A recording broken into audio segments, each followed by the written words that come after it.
और वहीं एक्ट्रेस त्विशा शर्मा की मौत मामले में हाईकोर्ट के फैसले के बाद परिवार ने राहत की सांस ली है। भारत 24 से बातचीत में त्विशा के परिवार वालों ने हाईकोर्ट के दोबारा पोस्टमार्टम कराने के आदेश का स्वागत किया और उम्मीद जताई कि दिल्ली एम्स की टीम द्वारा होने वाला पोस्टमार्टम सच्चाई सामने लाएगा। परिवार ने सीबीआई जांच को लेकर भी भरोसा जताया है। त्विशा शर्मा केस में जबलपुर हाईकोर्ट से एक बड़ा पड़ाव सामने आया है। मेरे साथ इस वक्त त्विशा के चाचा साथ में हैं। सर, जिस तरह से कोर्ट ने आज जो फैसले दिए हैं, खासतौर से सीबीआई की जांच की बात वो सरकार की तरफ से सामने आ रहा है, जमानत खारिज करी गई है और समर्थकों को सरेंडर करना होगा। ये बिल्कुल कोर्ट का हम आभार व्यक्त करते हैं माननीय कोर्ट का, जिन्होंने हमारा जो सेकंड पोस्टमार्टम की डिमांड थी उसको स्वीकार किया और संबंधित जो विभाग है उसको आदेश दिया गया है बॉडी को सुरक्षित रखने के लिए। निश्चित तौर पे वो तो पहले ही दिन से दिखाई दे रहा है। दिखाई क्या दे रहा है, वो पूरे सबूतों के साथ में सारी चीज़ें सामने हैं। अभी तक उनका घर जहाँ पर वो रह रही हैं, जहाँ पर ये घटना हुई, वो उन्हीं के कब्जे में है।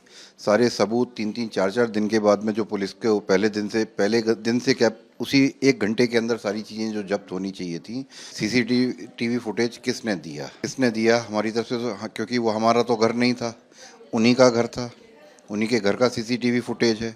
तो निश्चित तौर पे उन्होंने कुछ लाभ लेने के लिए या जो भी कानून की तकनीकी पेचीदगियाँ होंगी जिससे उनको फ़ायदा मिल सके।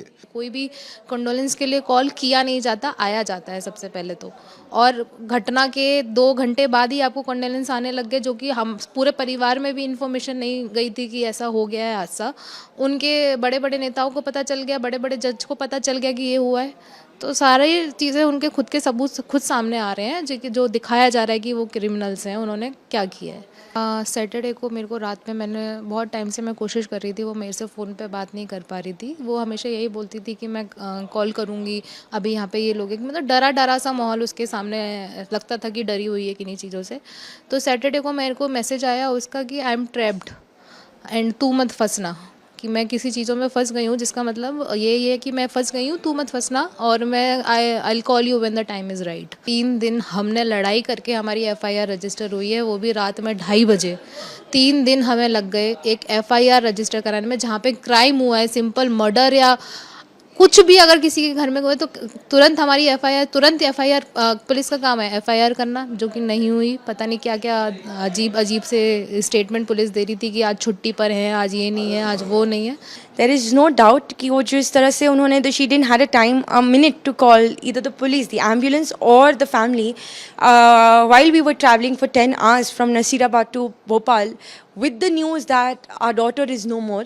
I mean, yet she had the time to call everyone else in her contact, and जिस तरह से उनको अब तक इन्वेस्टिगेशन की गई है, जिस तरह से अब तक डिलेज और लैप्सेस हुए हैं, हमें नहीं भरोसा है कि अब एमपी की पुलिस एटलीस्ट या कोई हमें वो सपोर्ट दे पाएगा। बट कंसिडरिंग अब जो हाई कोर्ट ने जो ये आदेश दिया है, आई होप इसके आगे जो सीबीआई का प्रोब है, considering everybody is quite credible होती, उनकी क्रेडिबिलिटी को मैं डाउट ना करना चाहूँ।